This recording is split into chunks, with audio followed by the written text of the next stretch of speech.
নমস্কার বন্ধুরা, আজ চলুন জেনে নিই গণেশ চতুর্দশী 2024-এ কবে, মূর্তি স্থাপনের সময় এবং গণেশ পূজার শুভ মুহূর্ত।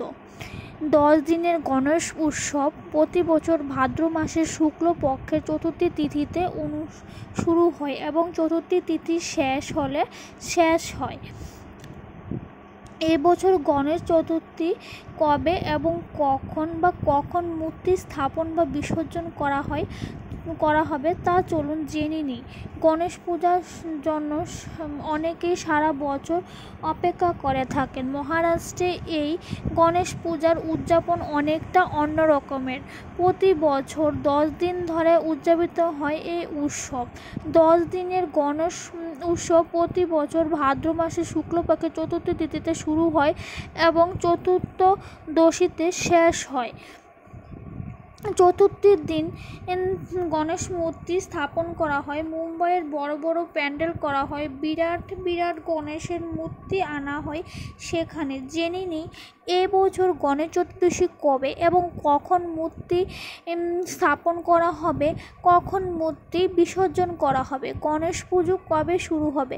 পূর্ব বঙ্গাব্দ অনুসারে ভাদ্র মাসের শুক্লপক্ষের চতুর্থী তিথি 6 সেপ্টেম্বর বিকাল 3:10 থেকে শুরু হবে এবং পরের দিন 7 সেপ্টেম্বর বিকাল 5:37 পর্যন্ত শেষ হবে। তাই 7 সেপ্টেম্বর ভগবানের মূর্তি স্থাপন করা যাবে এবং 17 সেপ্টেম্বর অন্তত চতুর্দশীর দিন গণপতি বাপ্পাকে বিদায় জানানো হবে। অর্থাৎ এই বছর 17 সেপ্টেম্বর গণপতি বিসর্জনের দিন। ভগবান গণেশকে স্থাপন করার শুভ সময়।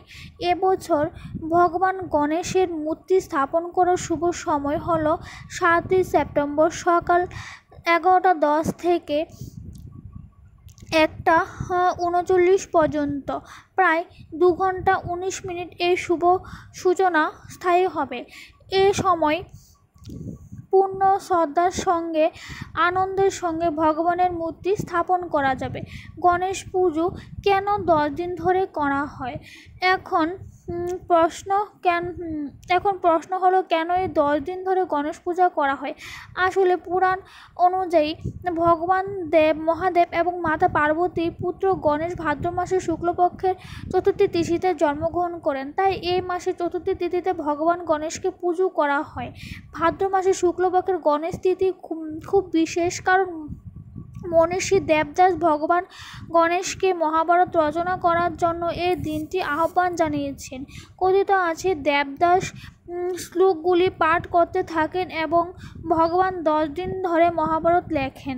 তাই গণেশ চতুর্থীর দিন থেকে লেখা শুরু হয়ে অন্তত চতুর্দশীর দিন পর্যন্ত চলে। 10 দিন ধরে বসে লেখার কারণে গণেশের উপর ধুলোর স্তর জমে যায়। তারপর 10 দিন অর্থাৎ অত্যন্ত চতুর্দশীতে তিনি সরস্বতী নদীতে গিয়ে স্নান করে গায়ের ধুলো পরিষ্কার করে। অতএব এর থেকেই গণেশ পুজো 10 দিন এবং বিসর্জনের রীতি চলে এসেছে। তো বন্ধুরা, আজকের ভিডিও থেকে আমরা জেনে নিলাম কেন গণেশ পুজো 10 দিন করা হয় এবং গণেশ পুজো কীভাবে করব এবং এবারের গণেশ পুজোর মূর্তি স্থাপন ডেট আমরা জেনে নিলাম, বা স্থাপনের তারিখ বলতে পারো জেনে নিলাম, বা বিসর্জনের তারিখও আমরা জেনে নিলাম। তো বন্ধুরা, আজকের ভিডিওটি আমার কেমন লাগলো অবশ্যই কিন্তু কমেন্ট করে জানাবে। আমার পরিবার যদি তোমরা নতুন সদস্য হয়ে থাকো অবশ্যই আমার চ্যানেলটিকে সাবস্ক্রাইব করে অনুরোধ রইল। আর ভিডিওটি যদি ভালো লেগে থাকে অবশ্যই লাইক করে দিও। তো ভালো থেকো বন্ধুরা, সুস্থ থেকো। আবার তোমাদের সাথে দেখা হবে নতুন একটা ভিডিওর মাধ্যমে।